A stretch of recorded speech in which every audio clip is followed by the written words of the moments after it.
promised the Ping history buffs, and I think Lee pretty much takes the cake, right? So we've got this lovely picture of you standing in front of the Redwood City Garage. It was a fairly current picture, right? Which is nice, nice. Well, it may not be all that current.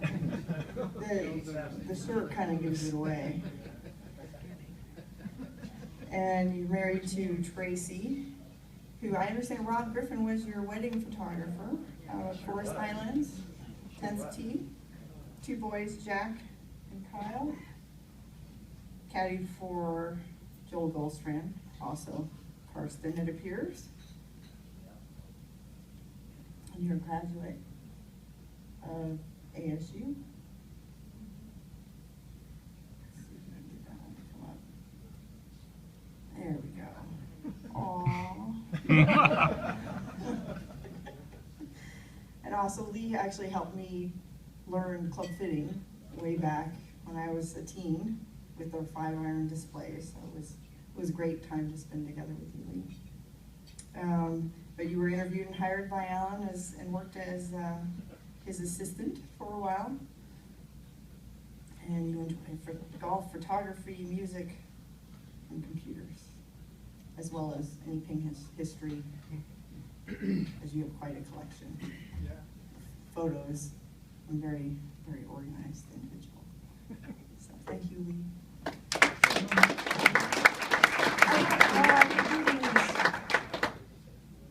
Yeah. Yes. I don't get a chance to get up here too often, so I want to say first, Tim Flynn was the assistant pro at the golf course where my parents played. So he's a Minnesotan. There's another Minnesotan that's going to be 30 years this year too, and that's Pete Samuels. So Pete deserves to be recognized too. But I want to tell a Karsten story if I can. And Barry, you're gonna give me this signal to cut me off, because when I get started on these, it's hard for me to stop. But so I just need to give you the cutoff. Okay? So I was such a fortunate young boy. I met Lee's dad. He was the pro at the Minneapolis Golf Club, and he had played on the tour for 6 years, and he was one of the early believers of Ping, and he was one of the early pros, along with Brian Hiskey's dad. Matter of fact, Lee's father played the Ping 69 irons in the Masters, and he became the pro there, and I was around 10 or 11, and I got started in the junior golf group there and took lessons from Joel, and I was lucky enough to be asked to caddy for him in the big tournaments around Minnesota, and he had Ping clubs. He was a big promoter of the Ping clubs, and he had the K1 irons, and you know, I remember being so infatuated with him, and when he wasn't looking, I'd sneak the club out and take a few swings, and I just couldn't believe what those clubs could do.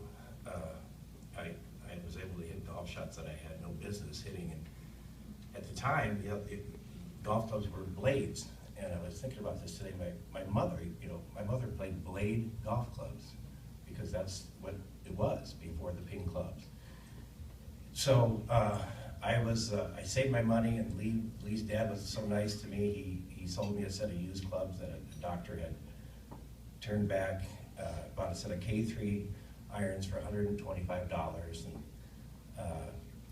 played with them, and then I ended up going to school at ASU, and I heard that you could come up to the Ping factory, and they might adjust your clubs, and so I borrowed somebody's car. I was a sophomore in college. I drove up here, and Wedgie Winchester fitted me, and then I was waiting for my clubs to get adjusted, and I was sitting in the lobby, and I had tried to find out as much as I could about Ping, and I remember this was long before the internet.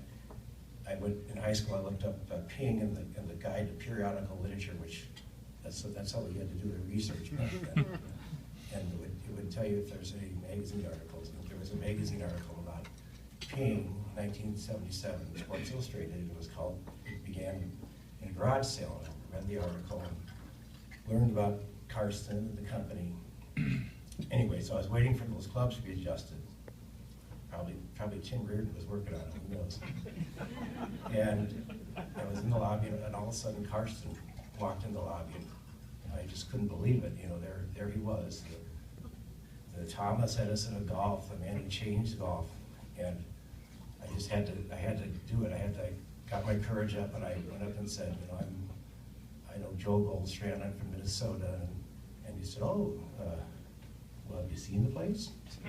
And, you know, I was a teenager, sophomore in college. This was in 1982. The Ping I2s were, that's the year the Ping I2s came out. He certainly could have been doing better things than taking a 19-year-old teenager off the street. Took me on a tour of the plant, spent about an hour with me, took me every place, took me to the sheet metal shop. And I just couldn't believe it. And so then I had 2 more years of school, and I had hoped that maybe someday I could get a job at Ping. And Alan was nice enough to take a chance on somebody without any experience. Gave me an opportunity, and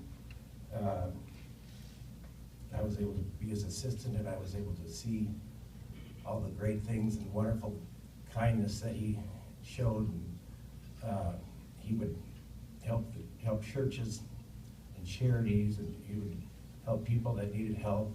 And he's the kindest soul I've ever known. And that was 30 years ago, and I can't thank you enough, because this Ping family, all of us can say this is, it's our second family. And the experience that we've all had in this room, every one of us, the people that we've met through golf and through Ping, the lifetime friendships, my best friends that are my lifetime friends are in this room. And I just can't thank you enough. And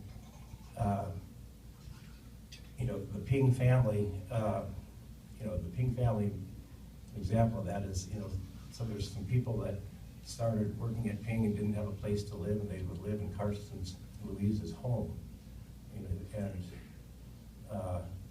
you get adopted. And I just want to say something. Last night I had a flashback. I was in the lobby of the hotel, and I was chatting with Chad Koshman, and I met his significant other, who's 24 years old. She's lived here in Phoenix. She said she just got her master's, and they're going to be driving to Pennsylvania this weekend. They're leaving this weekend. They're driving across country, and she's going with him to Pennsylvania. And I just thought, wow. I mean, and the excitement that I saw in Chad's eyes, and I remembered what it was like for me, about 25 years ago. And Chad, you need to make sure that you tell her that she's part of the Ping family. And there's always going to be support. And then I just want to say 2 more things. I want to flash back or fast forward 32 years from when I met Karsten. And I was a 19-year-old sophomore. Well, Brad Kendall and I are good friends. We talk a lot. And I was talking to Brad after the Masters, and Brad's son who's a sophomore at the University of South Carolina, was working at a restaurant at the Masters in the hospitality area. And Brad told me that, that John, went and sought him out a couple of times and made sure he said hello to Brady. And, it was just like Karsten did that for me when I was 19. And the Ping family,